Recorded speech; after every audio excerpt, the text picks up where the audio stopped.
السلام علیکم ناظرین، بسم اللہ الرحمن الرحیم۔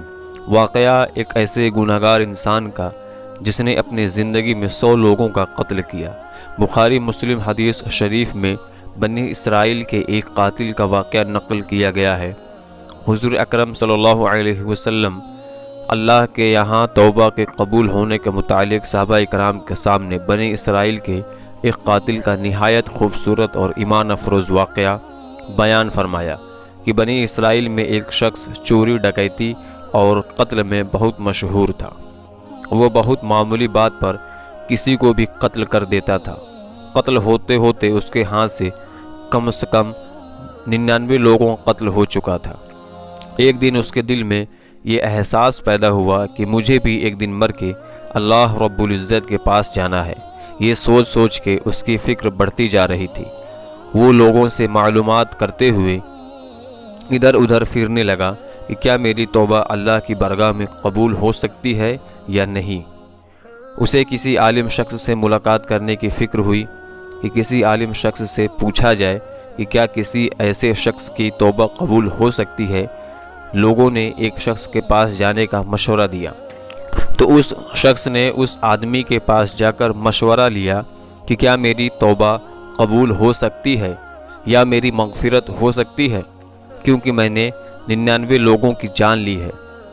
تو اس آدمی کو اس کا مسئلہ معلوم نہیں تھا، تو اس نے اپنی عقل سے اس سے کہا کہ جو آدمی 99 لوگوں کی جان لے سکتا ہے، بھلا اس کی بخشش کیسے ہوگی، اس کی توبہ کیسے قبول ہو سکتی ہے۔ چنانچہ اس نے کہہ دیا کہ تمہاری توبہ قبول نہیں ہوگی۔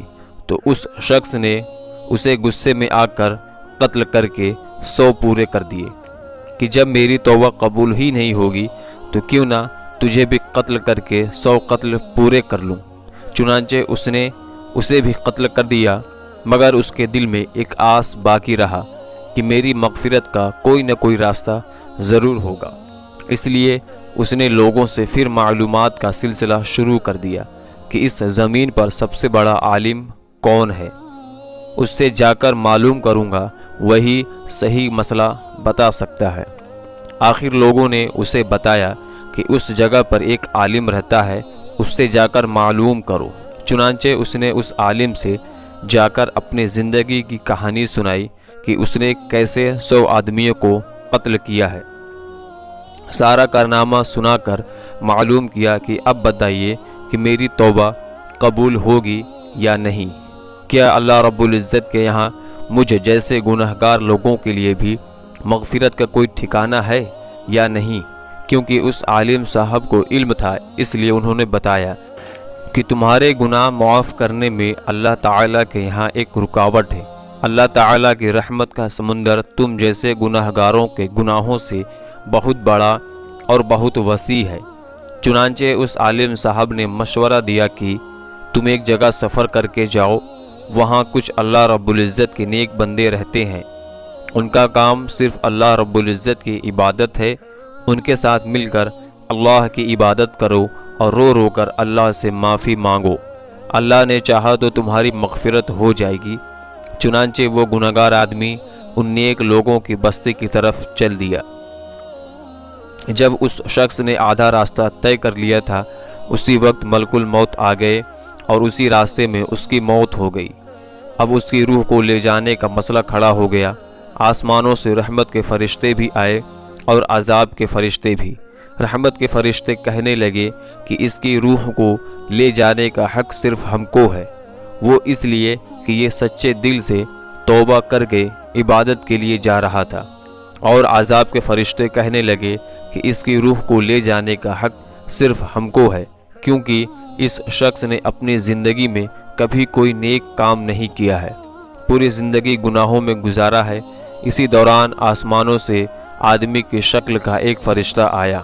بعض روایت سے یہ معلوم ہوتا ہے کہ یہ آنے والا فرشتہ حضرت جبرائیل علیہ السلام تھی۔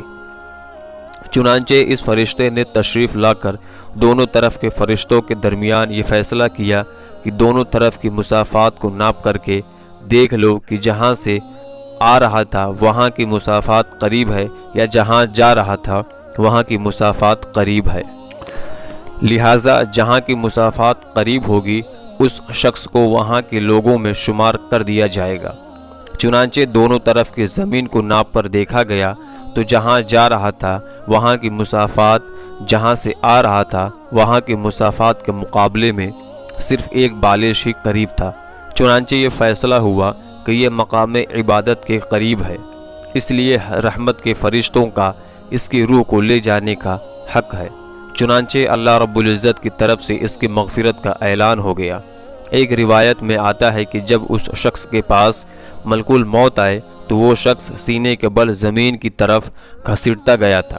دوستوں، اللہ تعالیٰ فرماتا ہے کہ میں اپنے بندوں کے ساتھ اس کے گمان کے مطابق ہوتا ہوں اور وہ مجھے جہاں بھی یاد کرے میں اس کے ساتھ ہوتا ہوں۔ بے شک اللہ تعالیٰ اپنے بندوں کے توبہ سے بہت خوش ہوتا ہے۔ اللہ رب العزت فرماتا ہے کہ جو شخص ایک بالش میری طرف آتا ہے تو میں ایک ہاتھ اس کی طرف ہو جاتا ہوں، اور جو شخص ایک ہاتھ میری طرف آتا ہے تو میں دو ہاتھ اس کی طرف ہو جاتا ہوں، اور جو شخص میری طرف چل کر آتا ہے تو میں اس کی طرف دوڑ کے جاتا ہوں۔ چنانچہ اس سے یہ سبق ملتا ہے کہ انسان سچے دل سے توبہ کرتا ہے تو اللہ رب العزت اس کی توبہ ضرور قبول فرماتا ہے۔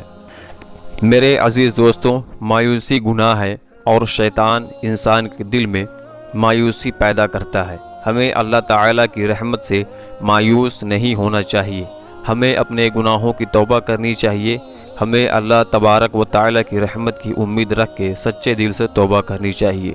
دوستوں، اگر چینل پر نئے ہیں چینل کو سبسکرائب ضرور کیجیے گا اور اس ویڈیو کو اپنے یار دوستوں میں شیئر ضرور کیجیے گا۔ السلام علیکم۔